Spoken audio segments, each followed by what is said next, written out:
As you can see, indicated here on the map in purple, I always like to ensure that everyone knows while our in-person trainings and clinical consultation are divided by region, all RTMCC products and webinars are available to a national audience. Since this training has a lot of clinical information and we have many new participants listening in today, I'd like to highlight that each RTMCC provides free clinical consultation to U.S.-based clinicians, and responses are generally provided within 1 to 2 business days. This project was funded by the CDC's Cooperative Agreement and is a project of the University of California, San Francisco, and the Curry Center is accredited by the ACCME to provide continuing medical education for physicians, and we are an approved provider of continuing education by the California State Board of Registered Nurses. So this webinar is approved for a total of 1.5 continuing education contact hours. And to receive your continuing education contact hours, you must have registered for the webinar, participated in the entire training, and complete the online evaluation. The website for the evaluation will be emailed to all registered course participants immediately following today's webinar. I wanted to note that all of today's faculty have signed a declaration of disclosure and have all indicated that they have nothing to disclose. And now it's my pleasure to introduce today's facilitator, Heidi Boehm. Heidi has over 15 years experience working in the field of communicable disease and infection control. She's been the TB controller and TB nurse consultant for the Oregon Health Authority for the past 8 years and is also a consultant for the Curry Center Clinical Consultation Service. Heidi? Great, thank you so much, Kelly. So first I just want to do a brief overview of the webinar agenda. Right now we're completing the introduction and overview. Following this will be a discussion about LTBI treatment focused on 3HP with our expert panel, Dr. Burgos, Dr. Shah, and Dr. Vu. Finally, we will wrap things up with time for questions at the end. During the question and answer session, lines will be open to webinar participants. So please do go ahead and make some notes of the questions that you have today as you're listening to the webinar.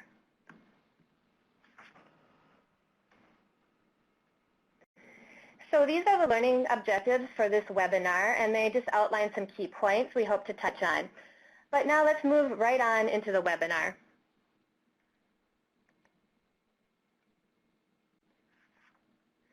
It's my great pleasure to now introduce to you the panel for today's webinar.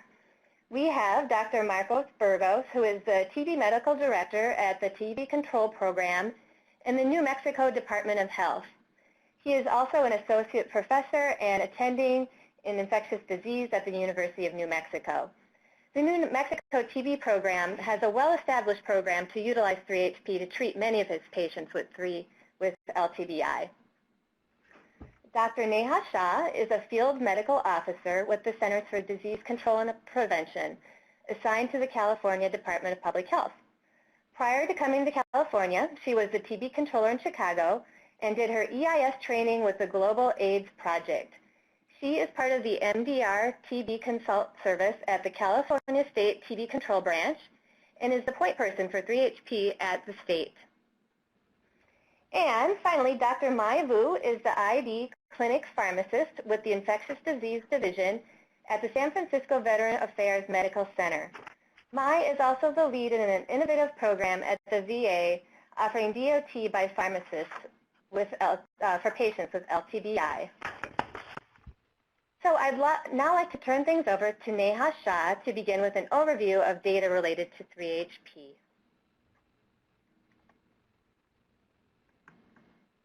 Thanks, Heidi. I'm waiting for the slides to come back up. If you give it a moment.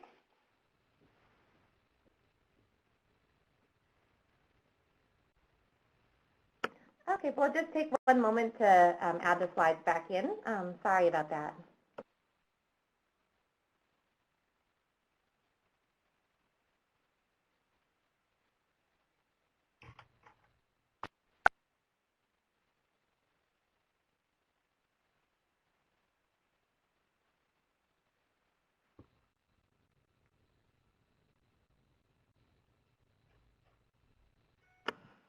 Okay, the slides are currently being added back.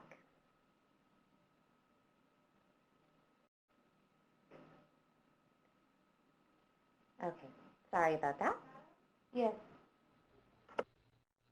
Great. So as many of you are already familiar with the 3HP trial, I just wanted to offer a brief overview of the clinical trial that introduced this regimen so that we are all on the same page.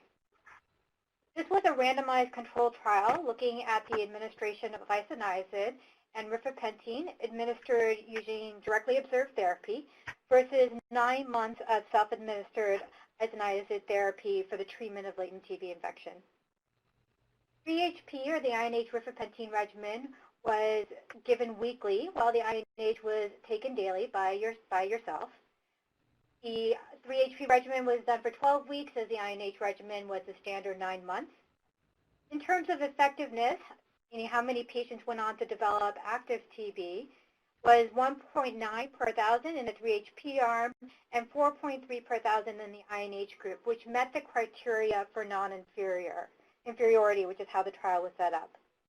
The rates of treatment completion were 82% in the 3HP arm and 69% in the INH arm, and that was statistically significant. Lastly, and we're going to talk about this throughout the webinar today, the rates of drug-related hepatotoxicity were lower in the 3HP arm, 0.4%, versus the INH arm of 2.7%. Those were the results of the clinical trial, but we all know that sometimes that's not how things work in the real world. In order to understand then how the outcomes would be and if they would be the same in a programmatic setting, the CDC organized what we called a post-marketing surveillance project. What this was 13 sites that participated across the U.S. They represented different target populations and settings, and all of these programs volunteered to participate. Each program implemented the 3HP regimen according to their own program protocols. There was no one standardized protocol that was sent out nationally. Each program chose to implement it according to their own programmatic setting. Sites were asked to collect data on the use of the regimen, side effects, and any case management issues between July 2011 and December 2013. And all sites provided the medication using some form of DOT, and that could have included video, DOT, phone, in-person, text. There were a variety of ways that DOT was provided. And lastly, no additional funding was provided for these sites. They all volunteered, as I mentioned. Here are the results of the project. There were over 3,000 patients who were eligible to complete treatment. Of those, 87% completed treatment, which is slightly higher than the 82% that was seen in the clinical trial. There were approximately 13% who did not complete treatment. Of those 13% who did not complete treatment, about 8% were due to symptoms. Looking more closely at the most common side effects, among those who received at least one dose of medication, 34% reported at least one side effect. This graph shows in the red individuals who reported a side effect and discontinued the treatment, and in blue are individuals who reported the side effects but then were able to go on and still complete the 3HP regimen. The most commonly reported side effect was nausea, fatigue, and sore muscles. You can see, though, that many individuals who reported the system were still able to go on and complete therapy. Looking a little bit more closely at the outcomes, this slide looks at the treatment outcomes for that post-marketing project. 85% were able to complete treatment without any treatment interruption. About 2% had a temporary stop in medication, but then were able to go on and complete the 3HP regimen. About 3.5% discontinued the 3HP but switched to an alternative regimen. 4% discontinued due to an adverse event and stopped any sort of LTBI treatment, and then there were about 5% that were lost to follow-up. These data are still being looked at, so I can't give you more detail about what regimens people were switched to yet, or any of the other more detailed elements of this project. Finally, I wanted to touch very briefly on a follow-up study to the original clinical trial. As I mentioned, the original clinical trial was done using 3-HP and directly observed therapy. This follow-up trial was looking at giving 3-HP not by DOT, but either by self-administered therapy or what they called electronic SAT using text message reminders. This study hasn't been published yet, but was presented last year at a conference. It was a randomized control trial, as I said, looking at 3-HP being given by DOT versus self-administered therapy versus SAT plus or ESAT. Of the about 1,000 individuals who are eligible to complete treatment, treatment completion for the United States participants was about 85% for DOT, 78% for SAT, and 76% for the electronic SAT.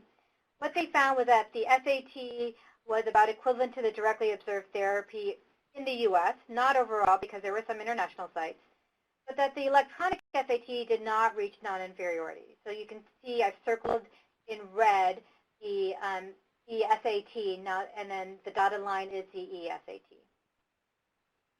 Discontinuation rates due to adverse events in this particular study was about the same by all three arms, about 3 to 4%. That was not statistically significant. And what they concluded from this study was that 3-HP could be given by SAT in the U.S. As I mentioned, this isn't published yet, but something to think about in the future. In summary, 3-HP and 4 months of rifampin, which we'll talk about as we go through the presentation, should be our first choices for LTBI therapy given the high treatment completion rates and the low hepatotoxicity if there are no contraindications. In the future, as I mentioned, we may be able to give 3-HP by SAT, but hopefully there's more to come regarding that. I'm going to turn it back over to Heidi to continue the webinar. Thanks, Heidi. Thanks. Thank you, Neha. Something happened with the slides again?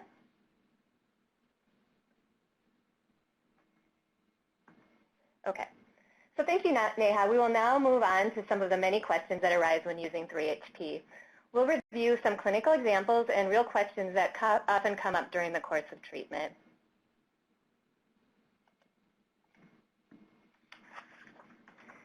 So this is a common situation anyone using 3-HP runs into. A 42-year-old male from Mexico has a positive IGRA, normal chest x-ray, and no TB symptoms. He is started on 3-HP. After the second dose, he develops fever, headache, dizziness, achiness for 2 to 3 hours after taking the medication. What approach do you take when a patient reports flu-like symptoms like this? Neha, what is the latest information out there on this flu-like syndrome from the study data? Sure, I'm happy to review that, Heidi, and then I will turn it over to Marcos and May to talk about their clinical experiences. Early in the clinical trial, there were reports of possible drug hypersensitivity, or what we are referring to sometimes, or what's referred to sometimes as a flu-like syndrome. That's been reported in the past with high-dose intermittent rifampin, so we weren't too surprised to hear about this. In order to better characterize and understand what those flu-like syndromes were, the authors of the original study took a closer look at the adverse events that were termed hypersensitivity or flu-like. Of all the individuals who received at least one dose of medication, 3.5% in the 3-HP arm and 0.4% in the INH arm experienced a systemic drug reaction. That's here highlighted in the red box. I'm going to define for you what they called a systemic drug reaction. It was defined in two broad categories. So hypertension, hives, angioedema, bronchospasm, or red eyes was one category, and the other category was that you had to have 4 of any of the following, and they needed to be grade 2 or higher. Nausea, fatigue, weakness, headache, fever, aches, sweats, dizziness, shortness of breath, or chills. You needed to have 4 of any of those, and they needed to be grade 2 or higher. There were 14 clinically severe events, 5 hospitalizations, and 7 hypotension events, but no deaths. Of all the systemic drug reactions, again, there were 138 in the 3-HP arm. They further classified those into 5 categories. And what we're most interested in relation to this question are the flu-like symptoms. Of those 138, 63% had flu-like symptoms among those who had 3-HP. I think what also is interesting here, though, is that there were also 13% in the INH arm of those who had a systemic drug reaction that also had a flu-like syndrome. So both of these regimens seem to give individuals this flu-like syndrome. The majority of these individuals, though, were in the non-severe category. When were these symptoms more likely to occur? This will help you kind of get an idea of when to expect this in your patients. For the 3-HP arm, the median number of doses prior to the onset of symptoms was 3. Again, I have this highlighted in the red box. And it happened about 4 hours after ingestion of the medication. And most of these resolved after 24 hours. So this gives you a sense of what you can expect, how long it would, when it'll occur, and how long it'll take to resolve itself. I'm going to pass this back over to you, Heidi, and Marcos and May can talk a little bit more about their clinical experience with this. So in our experience in New Mexico, severe side effects or due to flu-like syndromes are very unusual. And I can count with my fingers probably the number of cases, and we have treated over 500 cases. And none of our patients have ended up being hospitalized for this. So for us, it happens usually during the first 3 doses. And again, the symptoms, as Neha summarized, tend to go away within the first 24 hours after they ingested the 3-HP. What we tend to do is, if they don't have a severe side effect, we tend to offer the medications to them again. And most people take it again, and the symptoms go away. So they don't, it's not necessary to stop the medications if they don't have severe symptoms. Most of the symptoms or flu-like symptoms are mild. So most of our patients continue taking 3-HP. So that has been so far our experience. May, do you have any input regarding the flu-like syndrome? So in our clinic, Marcus, I do agree that you're not going to see it within the first dose. In our experience, it's been after the second and the third dose. And I think what's really important is to counsel the patients, to report these flu-like symptoms, because they're coming in once a week to get dotted.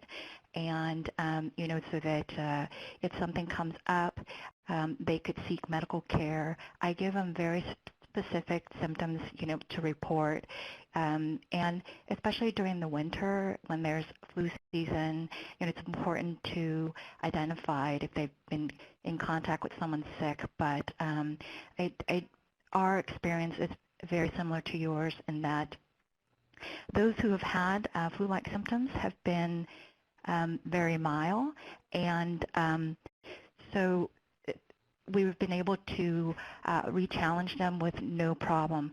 I did have one case with an individual where she became very hypotensive and did not like, and very tired and weak, and chose not to continue the 3-HP, and we had to switch her to an alternative regimen.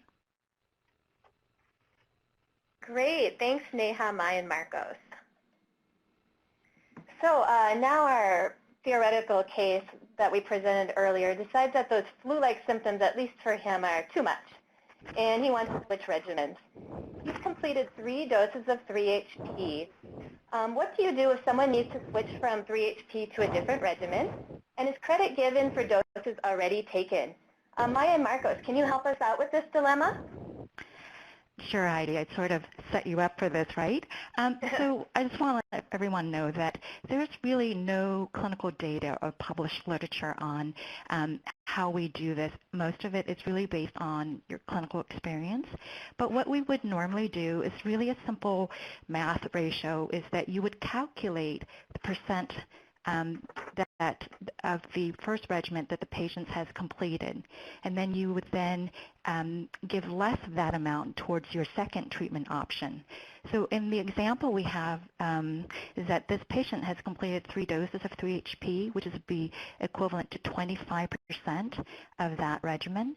And if you were to switch him to the 9 months of daily INH, then the patients would get the remaining 75% or 7 months of INH. The alternative is that if he were to get the 4 months of rifampin, that would be equivalent to 3 more months of rifampin to finish up the treatment. And we always try to give the patient as much as possible. Don't you agree, Marcos? Yes, that's what we usually do as well. And especially on those patients that are immunocompromised, we try to give them as much as possible and be upfront in educating the patients of why we need to give as much as possible, because there is no data to support what we're doing. Great. Thank you for that. So just to elaborate a little bit from our previous discussion, when a patient is taking 3-HP, how many doses are too many in a row to miss? Say that a patient's not feeling well and they decide to skip a dose or two. And at what point does LTBI treatment need to be started over from the beginning? Neha, what do you think? Well, I can only comment on what the clinical trials said, and it was 11 to 12 doses in 16 weeks. So you could kind of give you a little bit of leeway to miss one dose, but really it's 11 to 12 doses within. How do you guys practice that in the clinical setting, Marcos or May? We usually follow the PreventTV study that you presented at the beginning of the webinar. So we do the same. We try to complete all doses within 16 weeks. And in those patients that have not been able to complete within 16 weeks, or that have had a gap for more than 4 weeks or a month, we may initiate treatment back again. The other thing that we usually do is that if they miss one dose, we try to give that dose during the week, and we try to space it at least 72 hours or at least 3 days in between, so you can give in 1 week, the 2 doses if they have missed one. So again, we try to, have very good close follow-up, so we're able to finish the treatment within 16 weeks if they have missed any doses. May, what do you guys do? Actually, very similar to what you do in that if they do miss or are late for a dose, our clinic is only once a week, but I'm pretty flexible in that, something have come up for the patients. We try to give the dose, resume the dose on the regular scheduled day, but on the following week, and if it's going to be on the same week, it's like what you said, keeping to remember is that the 2 doses have to be at least 3 calendar days apart. Missing 1 to 2 doses is usually okay, but if they're going to have to miss more than 4 doses, it's going to be really difficult to complete the 3-HP regimen within the 16 weeks period like how it was studied. So what I try to do in our clinic is have a frank discussion with the patient and say, hey, what's going on? Why is it so difficult? Try to figure out what's causing them to miss or not to be able to come to clinic. And perhaps this would be a good time to switch them to a different regimen to help them complete whichever treatment option. Great. Thank you, Neha, Marcos, and Mai for these very practical answers to this difficult question. Another thing that we come across pretty frequently is patients who have elevated liver function tests even before treatment is started. So which regimen do you think is best for patients with high baseline liver function tests? And how should the patient be monitored while they're on treatment? Neha, could you first share some of the data regarding hepatotoxicity? Sure, yeah, I'd be happy to. This study that I have up here was recently published, and it did a more detailed analysis of individuals who have had hepatotoxicity from the original study that I presented at the beginning. What they found out, and again, this is highlighted in the red box, what they found was hepatotoxicity occurred more than 4 to 5 times more frequently in those receiving the INH self-administered 9-month therapy than among those who had the 3-HP regimen. And the risk of hepatotoxicity during LTBI treatment with 3-HP, was in general lower than those who had 9 months of INH. They found, and this might be a little fuzzy to see, but that hepatitis C and elevated baseline AST were risk factors for hepatotoxicity. So if you drew your labs at the beginning of treatment and you noticed somebody had elevated liver enzymes to begin with, that might be the individual who might go on and develop hepatotoxicity when they're on LTBI therapy. And that so individuals who have those risk factors, the 3-HP regimen is the more preferred regimen in that situation. And then I wanted to talk a little bit about the 4 months of rifampin regimen and how that compared to the 9 months of INH. This was a study, again, a randomized controlled trial comparing 4 months of daily rifampin with 9 months of isoniazid. And what they found was that about close to 4% of individuals who started INH therapy developed grade 3 or 4 adverse events compared to those who had the 4 months of rifampin, about 0.7% of individuals who got the rifampin. So again, kind of supporting that rifampin, the 4 months of rifampin, 3-HP are better regimens in terms of decreasing the risk of hepatotoxicity. Marcos, have you experienced several individuals who had elevated LFTs, and what was your experience? What did you do in that situation?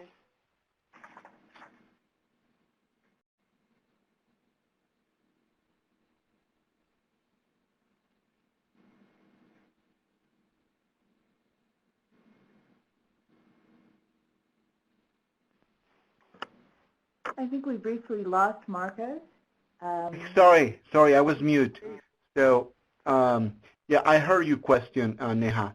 So we find this very commonly in our clinic. Patients come usually with elevated liver enzymes that are 3 to 5 times higher than normal, but most of them are asymptomatic. It's something that we just picked up when we do baseline labs to start 3-HP. And usually the way we try to figure out why they have elevated LFTs, and the first thing that we do is send for hepatitis serologies. And in New Mexico, we have a high incidence of hepatitis C, and we find a lot of patients with hepatitis C, but also sometimes it's due to alcohol or fatty liver. So what we tend to do in these patients, as you suggested, is there is a higher risk with INH than with 3-HP, and we find it with hepatitis C, and is one of the risk factors for elevated LFTs. And also, as you summarize, rifampin seems to be a safer regimen for or decrease hepatotoxicity when compared to INH for 9 months. So we tend to offer 3-HP or 4 months rifampin. However, the choice of what we do in the clinic, it depends on the patient preference, and also the experience of the provider, and also on the medications that the patients are taking. So we take all of that into consideration. The other thing is that sometimes we get patients that have elevated LFTs, but their LFTs are really much higher than 5 times normal. So in those patients that are either symptomatic or the LFTs are higher than 5 times normal, you have to take into consideration balance the risk of treating versus not doing anything. So in those patients, I tend to try to get a hepatologist involved or an expert involved in liver disease. And also, if we start treatment on those, sometimes we have to, because they're immunocompromised, they're waiting for a transplant, and they have a documented TB infection. If we start treatment, we do very close clinical monitoring as well as frequent labs. And we, in addition to LFTs, we might get CBC as well. But we don't only look at the liver enzymes, but we also look at the bilirubin and the alkaline phosphatase, because it might tell you how bad the liver disease is. So, May, do you have any advice on people on this issue? So, Marcus, I agree with everything you have said, and I think the key thing to remember is that if you do choose to treat these patients, the key thing is to monitor them closely. Since they're coming in once a week for their DOT, instead of checking LFTs, waiting for at 1 month, at week 4 to do that, I may check it every 2 weeks, like the first 2 weeks, for every 2 weeks until things sort of stabilize. We do know that with isoniazid, sometimes patients go through what they call hepatic adaptations. There's a slight elevation of their LFTs, but without symptoms, and then it sort of stabilizes, just the liver adapting to these medications. So I often will just check their LFTs a little bit more frequently and just monitor them very closely. Again, counseling them, advising them to report any signs and symptoms of hepatotoxicity. About the nausea, the vomiting, the change in their appetite. Really important to counsel them on those points. That's what I normally do. Fabulous. Thank you, everybody, for the overview and these great practical tips. So, although we know that rifampin and rifapentine are in the same class of drugs, I think many of us are puzzled as to whether or not they act the same way in the body. Mai, as a pharmacist, can you give us some insight on if rifapentine has the same drug-drug interactions as rifampin? Sure. So, first, let me just quickly answer that question. Yes, rifapentine will have similar drug-drug interactions as rifampin because they're both rifamycin derivative. So before we go into detail, let's just kind of quickly review some basic pharmacokinetics of these two rifamycin derivative. Both rifampin and rifapentine are inducer of the cytochrome 450 isoenzyme. So what that means is that when you have them on board and you have a medication that uses one of those isoenzymes for metabolism, the drug levels is going to drop. We do know from the review of the literature that the induction is higher with a daily administration than with intermittent dosing, and that's true with like when you give daily rifampin versus the weekly rifapentine. The induction is also influenced by the dose that you give. So the higher dose of rifampin, you're going to get more induction. And then what we do know is that the induction property of rifapentine is not as potent as rifampin. Rifampin is known as to be the most potent inducer, and it will lower the co-administered drugs more so than rifapentine or rifabutin. So I think that in terms of the levels of inductions, you can expect that rifampin is going to be much more so than rifapentine and more so than rifabutin. And then in terms of rifapentine pharmacokinetics specifically with induction is that it occurs within immediately like after the first dose, but within the 4 days. And then once you stop the rifapentine, the induction property will hang around for about 2 weeks. So those are things to keep in mind, that you're going to have to adjust the dose of the other medications that the patients continue to take after they stop the rifapentine. And then besides the isoenzyme that they, cytochrome P450 isoenzyme, specifically 3A4, 2C9, 2C10, these rifapentine and rifampin are also, can also influence or induce the other drugs, other players in drug interactions. They're like P-glycoproteins, the organic anion transporter. These are all has to do with the efflux, pumping drugs in and out of the plasma, their organic cation transporter. And last but not least is that there could be intergenetic variability within individual too. But the key thing to remember is that, yes, they will cause drug interactions, and then the potential drug interactions with rifapentine should be anticipated for all drugs that have been found to interact with rifampin, but the magnitude may differ. Keep in mind that most of the PK studies were done with rifampin, not so much with rifapentine. Great. Mai, I really appreciate the overview and especially this take-home point. I think is particularly important. Okay, so we'll now review some unique situations that may come up when using 3-HP in some special patient populations that we probably all encounter. So in Oregon, we had a health department that was interested in setting up a LTBI treatment program with a methadone clinic. Seems like a really practical idea. But how should 3-HP be used for LTBI treatment when the patient is on methadone? Mai, could you help us out with this question? Sure. So again, we already, the key points I wanted to share is that we know that rifampin can lower methadone levels by 30 to 70%. So you're going to expect a similar interaction with rifapentine, but to a lower magnitude.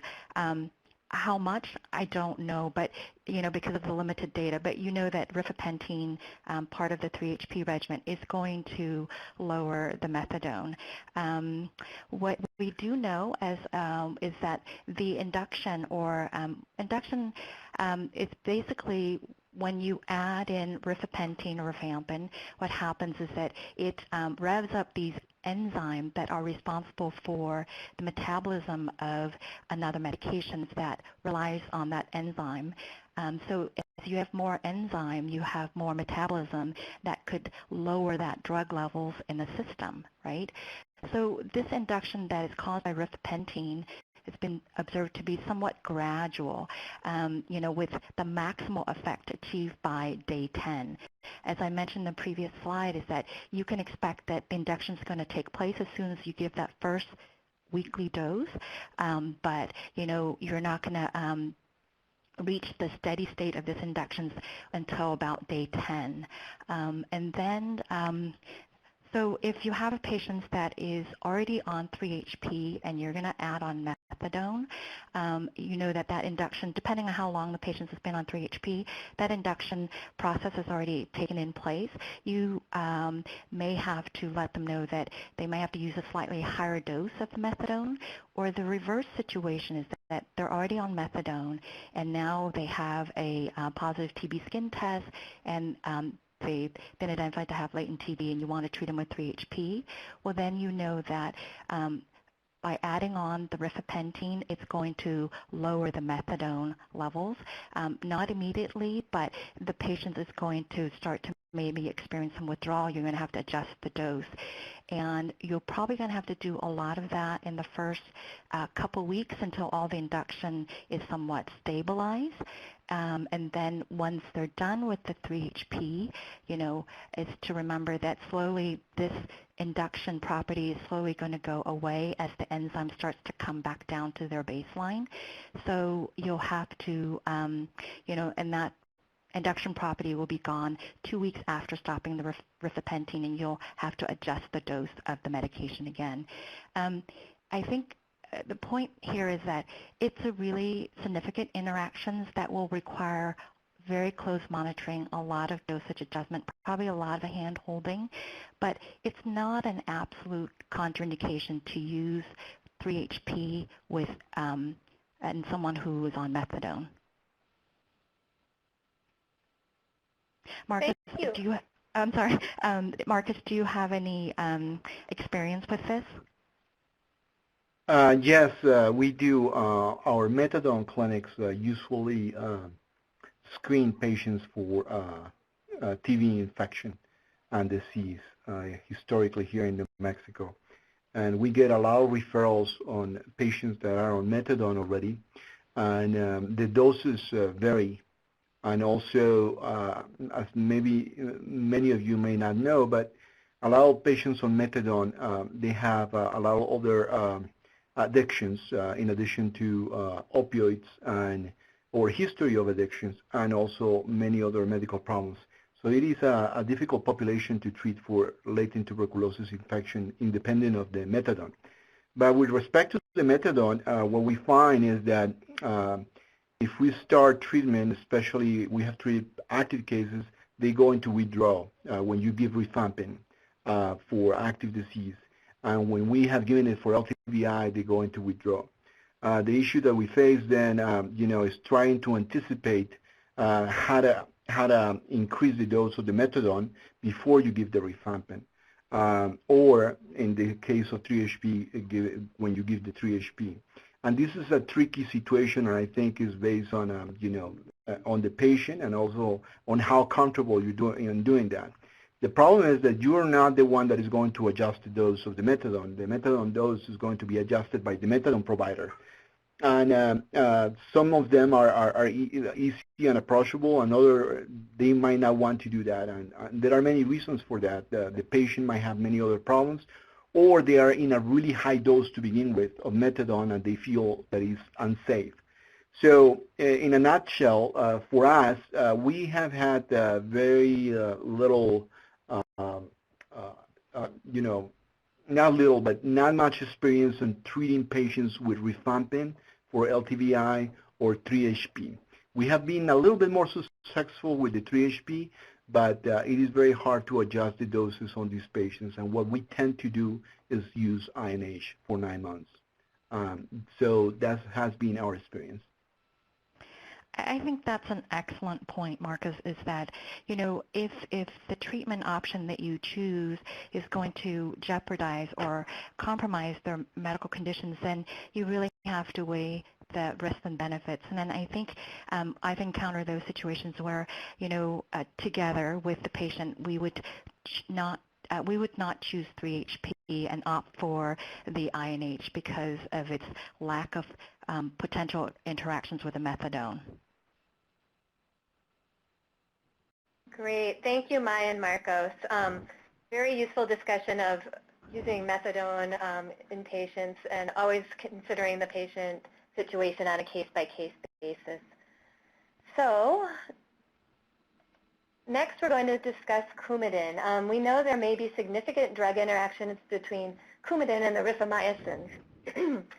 What are some strategies for treating somebody with LTBI who's taking Coumadin?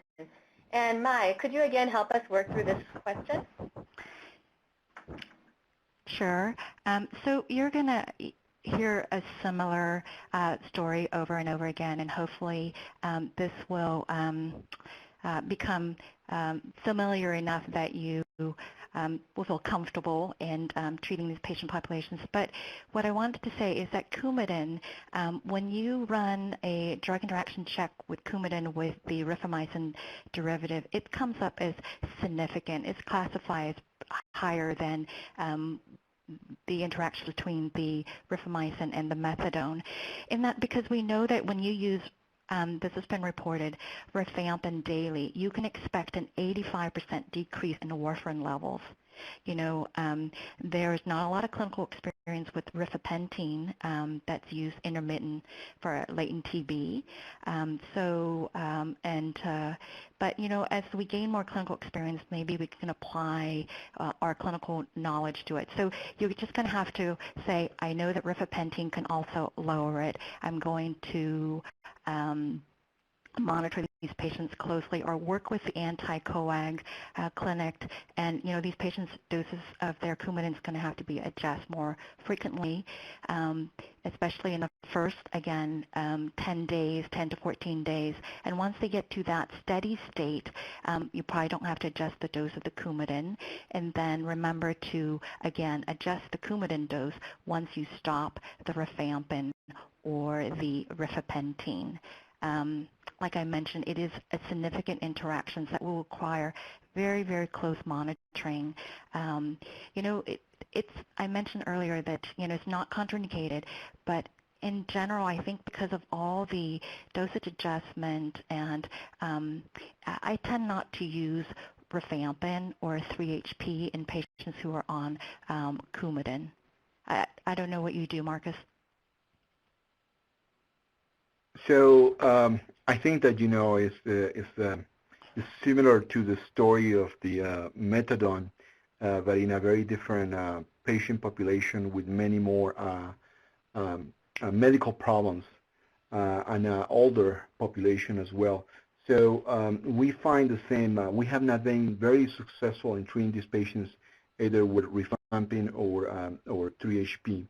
And the reasons is because mostly I don't feel comfortable with many of the patients because some of these patients are on once a month monitoring of the coumadin or the INR level, and some of them are not very reliable.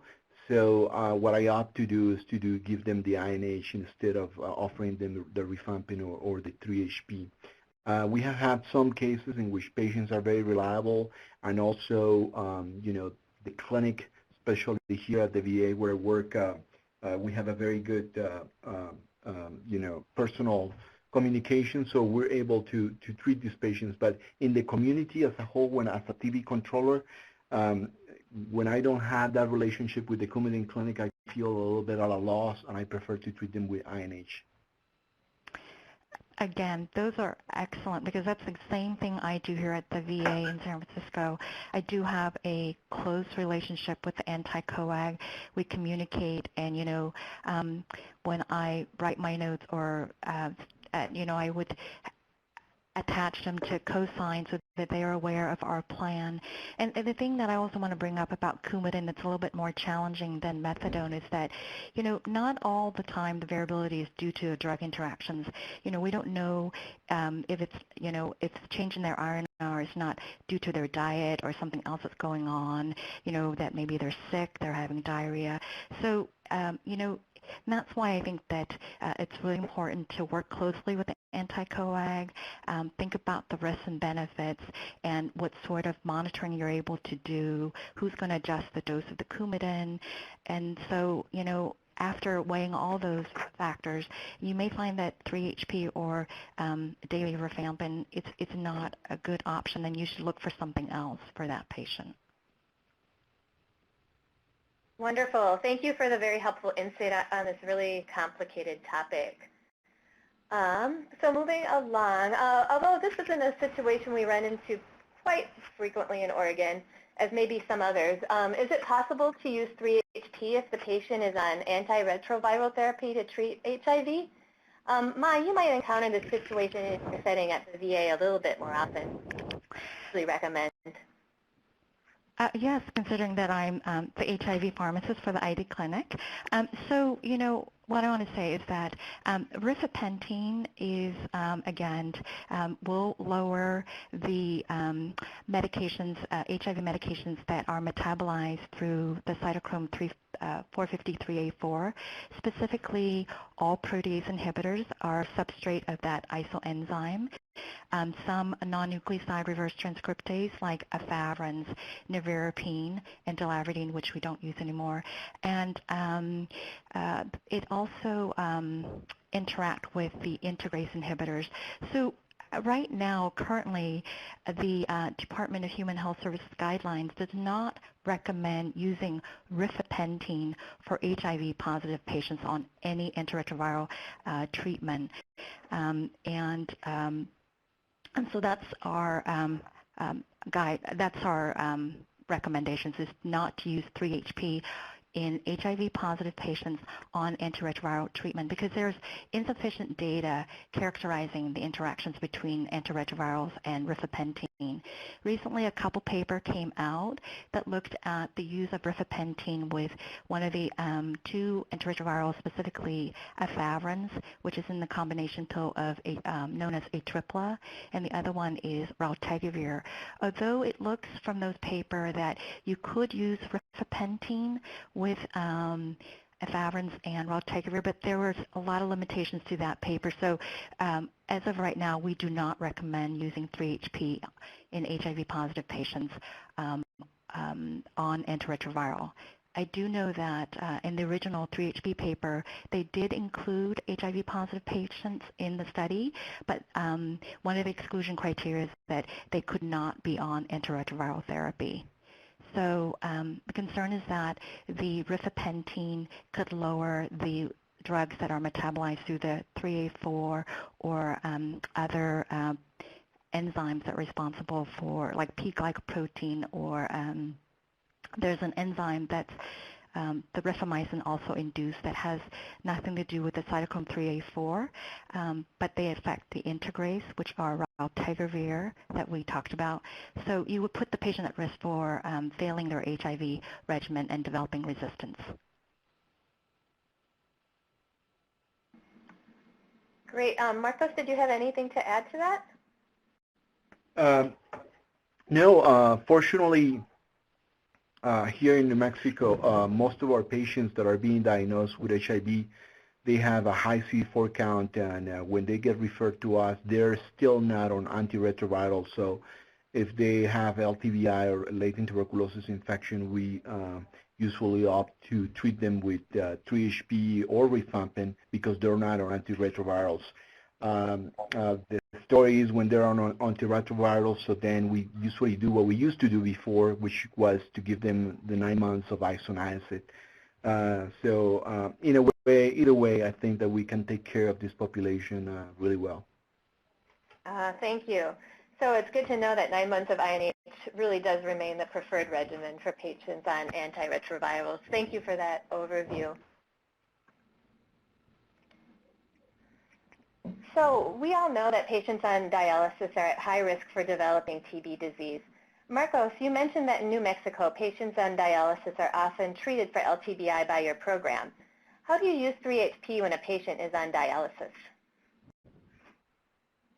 So first of all, I want to say that a lot of our patients or anybody that is going to be started on LTBI treatment now, we run drug interactions because the first choice for us to treat patients is 3-HP. Because of the shorter regimen, is once a week, and that's what most patients want. So we offer it also to our dialysis patients. But the issue with dialysis is that many of our patients are in many medications, and they have what we call polypharmacy, more than 15 medications, and they have many interactions. So we run the interactions on these patients, and we're able to treat them if the interactions are not major or serious. And sometimes they might be major, but if you do close monitoring of their blood pressure and adjust their medications, for example, you're able still to treat them. And we have treated many patients with medications that have interactions, major interactions, but that we adjust the medication. We usually do not adjust the medications ourselves, so we ask or we work very closely with the PCPs, with the primary care providers, and they do adjust the medications. The other thing that we do is we tend to give them medications because most of our patients get dialysis Monday, Wednesday, and Friday. We try to give the 3-HP Friday afternoon after they have gotten the dialysis. And the reason for that is to try to keep as much medication in the system until they get the next dialysis on Monday, which is almost 72 hours, so, or close to 72 hours. So that is what we usually do. As May suggested, there is no, or probably she's going to say, is that there is no much data on this because the preventive study didn't enroll many patients on dialysis. But we're offering 3-HP, and we have had very good success on those patients that we're offering 3-HP. I agree, Marcus. The paper did not include patients on dialysis, and in fact, per the package insert for rifapentine, they have not studied rifapentine on patients on dialysis. I really like your plan of giving the 3-HP on Fridays, who gets dialyzed on Monday, Wednesday, Friday. So making sure that the medications hang around longer. And, patients on dialysis with isoniazid, there's a lot of information about that. So the key thing I also want to remind is that if you're going to do that, is to give the 3-HP after dialysis, because isoniazid does need to be dosed after dialysis. And the other thing that you brought up is, doing a drug interactions on all meds, and that's really important because a lot of these patients are also going to be on medications to control their blood pressure. Specifically calcium channel blockers like nifedipine that's often used in patients who are on hemodialysis. And we know that rifapentine, like rifampin, we're using data from rifampin to infer this information that's going to decrease the effect of the calcium channel blockers. In my limited experience with offering 3-HP to patients on hemodialysis, I work with, I'm very fortunate that at the VA here, at the same place, and I could communicate with the attending or the fellows on dialysis service and let them know, and they monitor the blood pressures and they adjust the dose appropriately. Great. Thank you, Maya and Marcos. So our final question is related to a special patient population that I think is a very common situation we all run into. Are there any special precautions needed when using 3-HP if the patient is elderly and diabetic? Is 3-HP really the best regimen for this patient? Maya, I'm sure you encounter lots of patients similar to this at the VA. Could you help us out with this question? Sure. So let me answer the second part to that question. Yes, I think 3-HP is a good regimen for this patient population because it has, lower hepatotoxicity and there's a lower incidence of peripheral neuropathy. But then you then have to think about the drug interactions. What sort of special precautions? Again, the information in terms of interaction studies are going to be from rifampin and oral hypoglycemic agents. We know that rifampin will decrease glyburide levels to the induction or the revving up of the isoenzyme 3A4 and other hepatic transports that I alluded to. In terms of its interactions with metformin, it's not the isoenzyme that metabolizes, but it's more, it upregulates or of the transporter, the renal organic cation transporter. So you get an increased elimination of the metformin, so lower the levels of the metformin as a result. So what you would do then is that you would monitor and counsel the patients on signs and symptoms of hyperglycemia.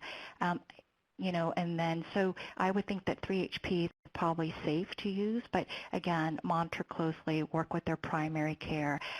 You have the opportunity to see them if you're doing DOT on a weekly basis, have that dialogue with them, asking them, if they're checking the blood sugar, is to consider, can you bring in your blood sugar log? Let's look it over and address those concerns with them. Marcus, you said you worked at the VA, so do you have some of these patients as well? Yes, we do, and we ran interactions and drug interactions on all these patients. With the diabetic patients, most of our diabetic patients are poorly controlled diabetic patients. We and they have been historically poorly controlled, so we're just trying to get them over the treatment quickly. So we usually start them on 3-HP and try to control the diabetes as good as possible, adjusting the medications. But we're not as worried as much because they have been poorly controlled for a long time, and our goal is to finish the LTBI treatment. I would agree with that. I think that hyperglycemia, we tolerate that a little bit more. I would be more concerning if it was hypoglycemia, but here the levels of these drugs are going to be lower. They're not increasing. So I think important just to monitor closely and counseling the patients on those symptoms. But I have a lot of experience in using 3-HP in this patient population, and they've done fine.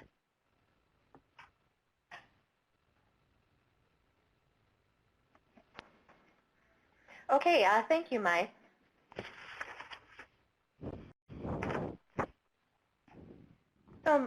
Maya, now is a table I think you were going to review for us. Yeah, so, we've talked a lot about drug interactions, and I don't want the audience to walk away thinking that, because of all this, I'm not going to be able to offer 3-HP or use daily rifampin. I think what this table, what I want to say is that there are lots of drug interactions, and this list is not comprehensive, but I think these are some of the key ones that I want to share with the listeners, and that the table is divided into three sections. The red, the absolute red, think of it like a traffic light. Don't use it. Stop. Don't use rifampin or rifapentine in patients who are getting being treated for Hep C and are getting the combination treatment like Harvoni. It's a contraindication because you're going to lower those drug levels significantly. The other drug that is contraindicated with rifampin and rifapentine this time is rilpivirine, which is an HIV antiretroviral. This level doesn't get very high, and these are known to be very potent inducer. They will lower the rilpivirine drug level significantly that will put the patient at risk for failing their HIV meds. The next category, in that it's serious and it's to use alternative in the sense that, if you're going to choose to use rifampin or rifapentine and they're also on contraceptives, is that that they're going to lower the estrogen or progesterone levels, and then they'll put the patients at risk for an unintended pregnancy. So you might want to use either an alternative contraceptives or an alternative latent TB treatment. That's what I mean by use alternative. The same thing if they're on HIV antiretrovirals.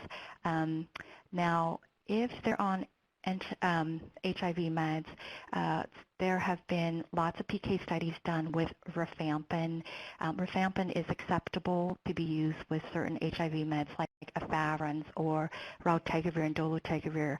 Those studies have looked at the levels specifically. So, but if you're going to use rifampin or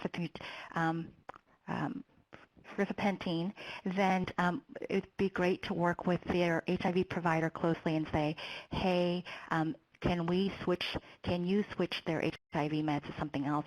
I'll tell you that that's going to be very challenging. It might be better to use an alternative like isoniazid. And then with the HMG-CoA reductase inhibitors, if someone that just recently had an MI and you want to give high-dose atorvastatin or simvastatin, these rifamycin will significantly lower that levels, and so you may want to consider using something like rosuvastatin or use isoniazid. So I'm hoping that you're getting the picture. The sildenafil, I listed there mainly because not so much in terms of you have to worry about for patients who are using it for erectile dysfunction, but those who take it daily for their pulmonary hypertension, so there's not a lot of options for that treatment, so consider an alternative. And then the trazodone, they're using it, this is the one antidepressant that uses the 3A4 isoenzyme, so the levels will drop significantly, and if they're being treated for their depressions, you want to consider an alternative.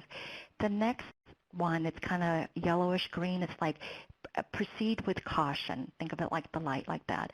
In that these drug levels will get lower, but just monitor them closely and adjust the dose accordingly.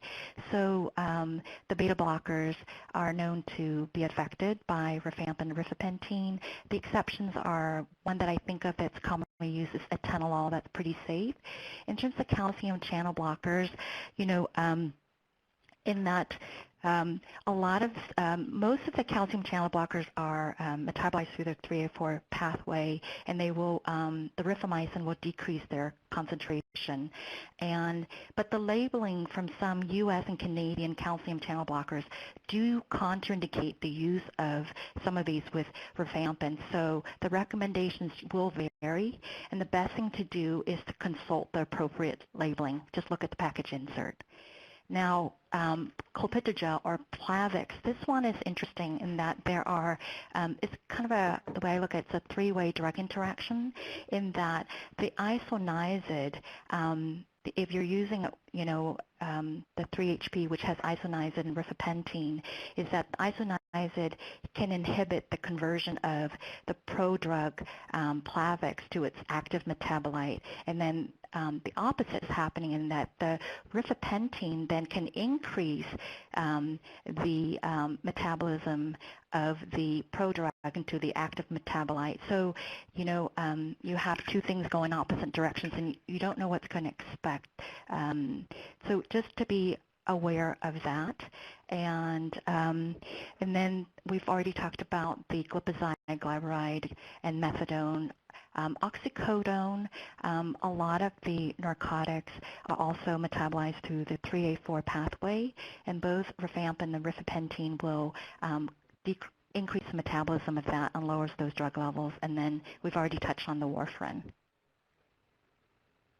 Oh, excellent. Thank you for that wonderful overview and table, Mai. This table, I think, is going to be very, very handy for everybody. I also want to give a big thanks to all the speakers, Dr. Mai Vu, Dr. Marcos Burgos, and Dr. Neha Shah. I know I've learned a lot of practical tips and gained much better awareness of when to proceed with caution when we use 3HP. So now we're going to open things up to questions from the audience. Dr. Lisa Chen and Kelly Masoke from Curry Center will take care of this piece. Hi. Thanks, Heidi.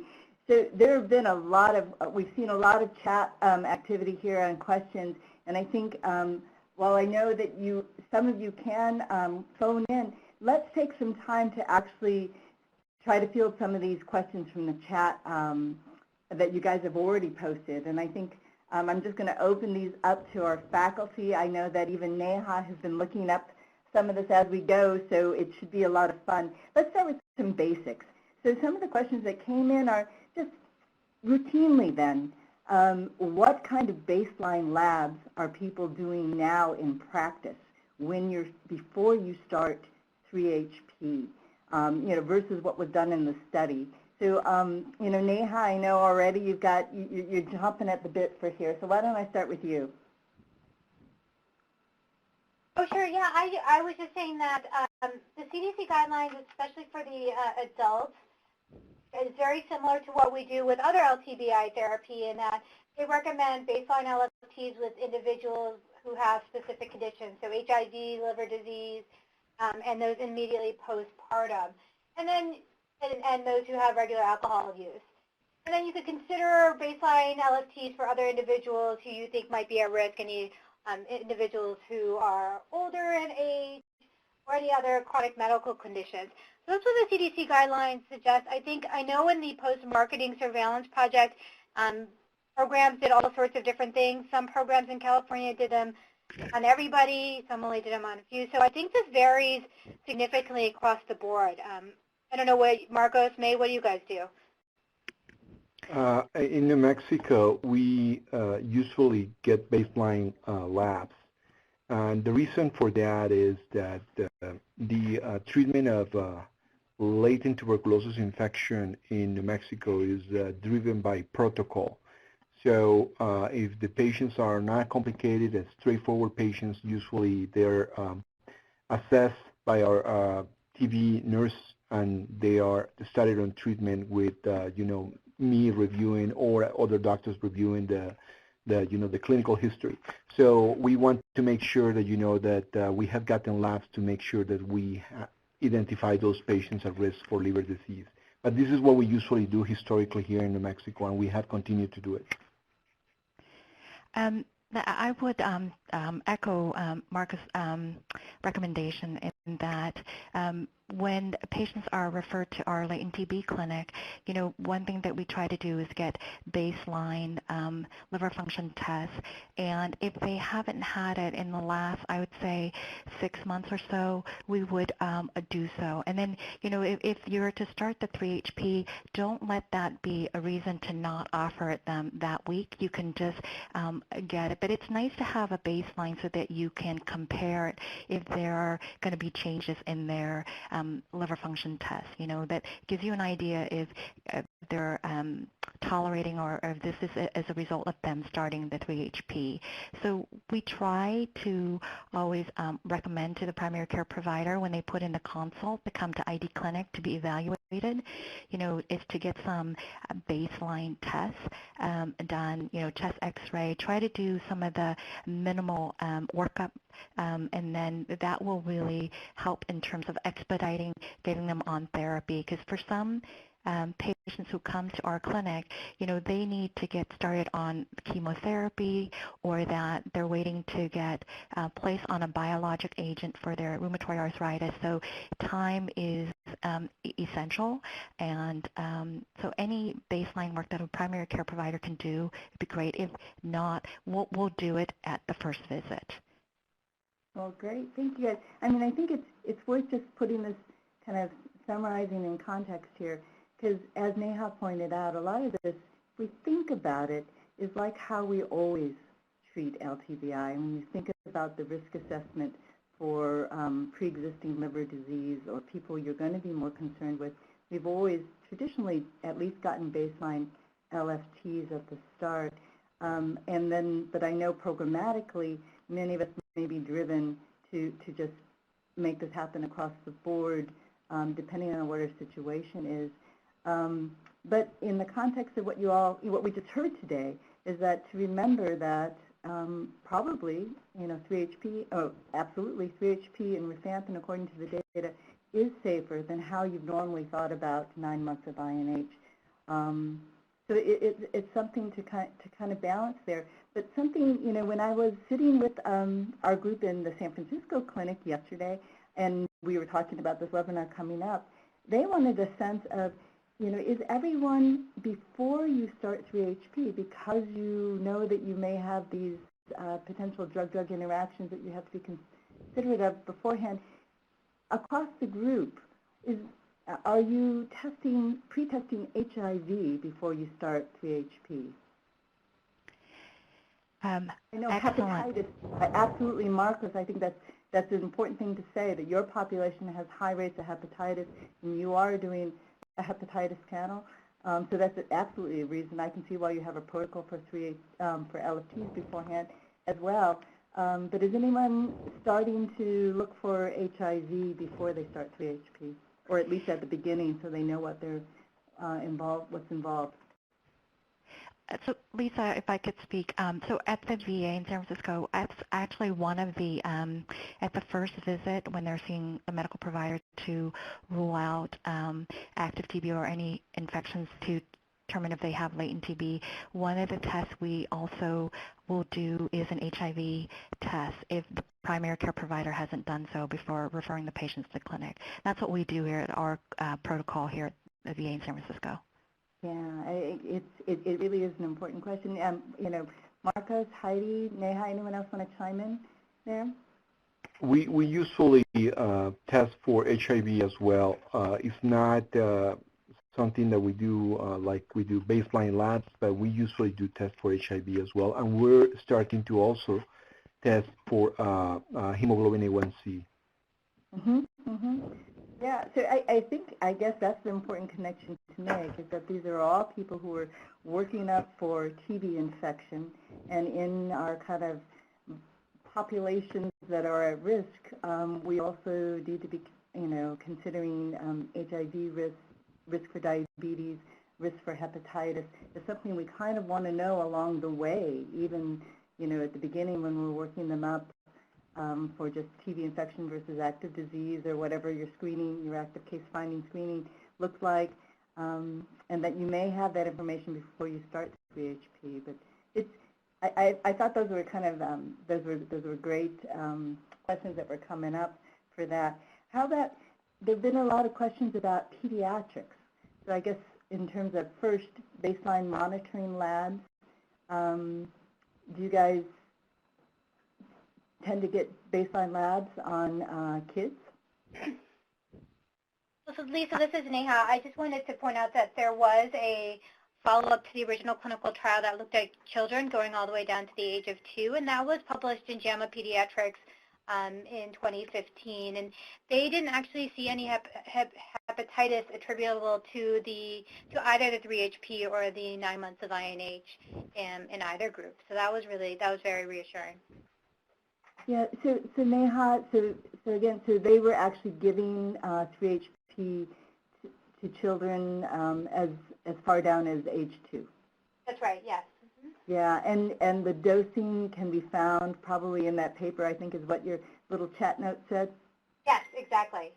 All right, so for those of you who are interested in this pediatric article, we'll make sure that we post the link or at least the reference with on our website where the slides are and information, just so you all have that at hand. Great. So Lisa, yeah. Lisa, in our experience, we've been treating children less than 12 years of age with 3-HP for about a year now, and you know, they tolerate the treatment really well. We see much less side effects in this group than, you know, in the adult group, and it has been really good for us because we had problems trying to complete treatment, especially in those patients that are contacts to index cases. So we're using 3-HP in that population, and we're having really great success. Yeah. Well, and so that begs the question about pill burden, because I know some people were asking about pill burden. Now I know, you know, currently it's a lot of pills. I think, what is it, on the average of like 10 if you've got the B6 with it. How are you doing that? How's that working? So that's working with the kids. That's what I guess the important point to make. And it's probably, you know, it's not quite as many pills as the adults, but right, and it's all. Marcos? It's a huge advantage. It's a huge advantage because it's only once a week. So Okay. as opposed to doing it every day, so or you know, twice a week, depending on the regimen that you use. So it has been a really good for us to be able to use 3-HP in children. And Neha or Ma, I'm gonna make sure to ask the question. I think I know the answer to this as well. Is that are they, you know, how close are we to maybe combination pills or something from the manufacturer that reduces the actual number of pills that you take? So this is I actually don't know. I don't know if they're planning to do a combination pill, but that would be amazing to be able to offer that. But I think the other thing to keep in mind too is that there may be some limitations to that, in that the drugs are still dosed based on their weight. You know, the maximum is 900 milligram once a day. Once a week for the INH and Rifapentine specifically, but you know, for underweight adults or for kids, the medications are still dosed based on their weight. So in terms of a combination pill, I think it may be used in a very limited or population, but that would be great. I have no idea if anyone is making that though. Sorry, I don't have that information. Yeah, they are working on that, but I don't. Great. Hearing they've been working on that for a long time, so I don't know the timeline for how it would be available.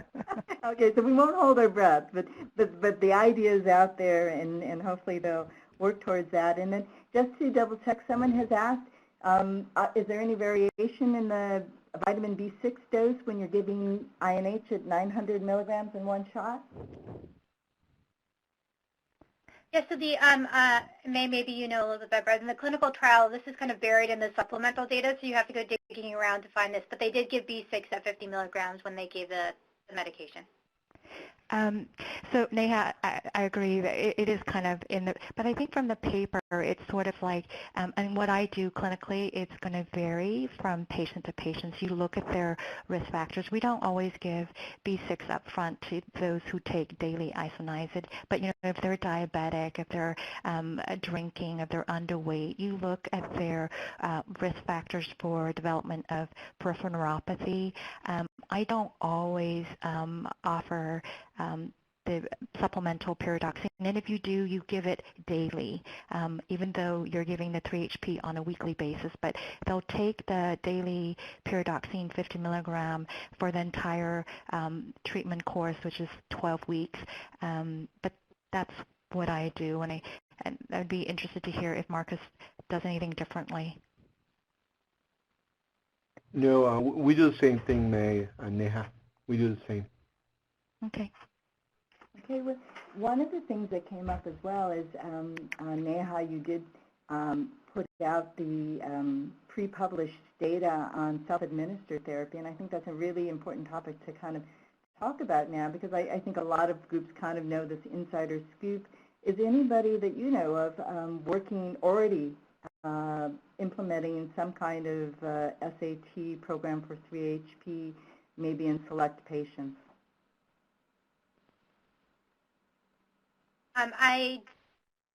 There are reports of people using it by SAT. I don't really know specifically offhand what populations they're using it for. Or I would assume they're selecting certain patients for taking it SAT, but I can't speak to the details of what programs those are, who's doing it. Yeah, I don't know if any of the other programs on the line have any comments on that. I know that in Colorado, in Denver, they're doing a lot of SAT now. Yeah, and Bob Belknap, who Yes. is the TV controller for Denver Metro, was the lead on that. So they really are kind of pushing forward. But so it's good to hear, and it's something to, I think, be thinking about in terms of, people's programmatic needs and your comfort and experience level with it. But it's a great thing to keep on the horizon. Another thing that I want to make sure, there's so many questions, and we'll definitely, I think we'll try to put together an answer, a FAQ kind of, we will try to see if we can get to many of these with our faculty. But an important topic to talk about is Rifapentine, and I know that even Mike Lizardo chimed in with the experience with their considerable experience down in Florida as well, and I know that we'll often try to use Rifapentine in the cases where we need to, because it is, as Mai showed in one of her slides, it is less an inducer of the cytochrome system compared to rifampin, the greatest, rifapentine, the second, and Rifapentine less.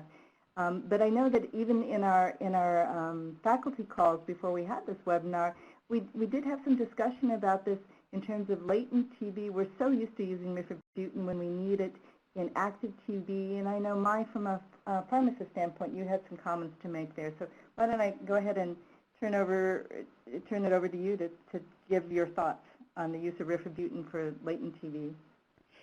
Well, I can only speak in terms of like drug interactions. I think that from an HIV perspective, it is an alternative for patients who are on HIV meds that are, medications that have interactions with the rifamycin, and a lot of time if we're treating them for MAC, per se, and then we will switch out or substitute the rifampin for Rifapentine, because there have been PK studies done in looking how much the drug levels get dropped by in terms of Rifapentine, and you could adjust the dose of those medications, or even in the case of adjusting the Rifapentine dose so that you will have less of an effect from the Rifapentine. In terms of latent TB, I personally do not have any experience in using Rifapentine as a treatment option in place of rifampin, because if I couldn't get around the drug interactions from the rifampin or rifapentine, I would just go through the isoniazid. And I think it's because also that's based on my scope of practice too, that we're going to, these are our three treatment options that we normally use, is the isoniazid, the rifampin, daily rifampin, or the 3-HP. And at our clinic, we do 3-HP, has to be DOT at this time. So, I can't really give anyone advice in saying, yes, go ahead and use the Rifapentine because I know it's going to lower it by this much. I actually don't. I think the best thing to do would be, I would recommend, is to look up the data, look up if there's any published information on that specific drug interaction. Lisa, does that answer the question? Yeah. I just want to read. Go ahead, Marcos. So we have experience with active cases, and we have used Rifapentine in cases in which we cannot use Rifapentine, or in cases in which there are methadone or coumadin, and we have had a lot of success with that. In LTBI patients, as May say, in theory, it should work as good as Rifapentine and Rifapentine, but we don't have much experience with that, so we have not used it for LTBI. And if Dr. Luzardo has a lot of experience with that, I will encourage him to publish that, because when you look at the literature for LTBI and the use of Rifapentine, there is not much out there. Yeah, I think his written comment was that they actually have used it with good success in both methadone and coumadin cases, or places where you can get close follow-up, and they've tended to do well. I know that when we're pushed to in San Francisco, we've used it, I can't say with any great numbers. I think you look for all the alternatives that you can do, and we move ahead. So we pulled it out of our pocket on occasion, and it looks like the group in Florida has as well, and at least haven't run into trouble when you really have that kind of ability to do a close follow-up. But there are lots of really good questions. I think we're getting close to the end, and I know that people who actually want CMEs are going to have to hear the last little bit of instructions that come with it. I think that things like, I know that there were questions more about other anticoagulation agents, as well as contraceptives, the different kinds of contraceptives, or breastfeeding, many things, things like Zofran and how to handle the nausea. We may try to do just a few of these as an information, FAQ. It's kind of funny to say FAQ because you asked. Notification. So look, we'll watch on the website. We'll try to get to some of those. But I'd really like to thank our faculty. Heidi, who this was her idea, the group in Oregon put together what their big questions were, and they requested this webinar. So thanks to you and your whole gang there for giving us the impetus to do this great topic. Marcos, Neham, my really a fabulous panel to pull together from your varied experience.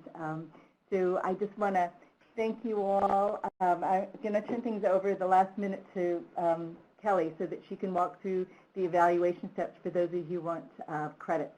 Thanks again. Bye. Okay, thank you everyone, and thank you again, Lisa, for facilitating the question and answer period. So again, I just wanted to conclude today's webinar by reminding everyone to please complete your individual online Qualtrics evaluation, and we'll ask you to do that within 1 week of today's date. So everyone who had pre-registered for this webinar already has received, should have received an evaluation link via email, and that link is just for you. It's not something that can be shared with other people. We really value your feedback, so even if you're not looking for CME or CEU credits, which the evaluation is required to receive, we really would love to hear from you, and we really do go through and read all the comments and use those to improve our future trainings. So if there are any group members or anyone who may not have pre-registered, please do provide us with your full name and email address. You can either enter it into the chat window, or you can enter it into this area here that I'm just bringing out now, and I'm going to leave this open for 15 minutes or so now that the webinar is concluded. You can also send an email in to this web workshop email address here, and Dominique and I will ensure everybody receives the evaluation link. So this concludes today's webinar. Thank you, everyone.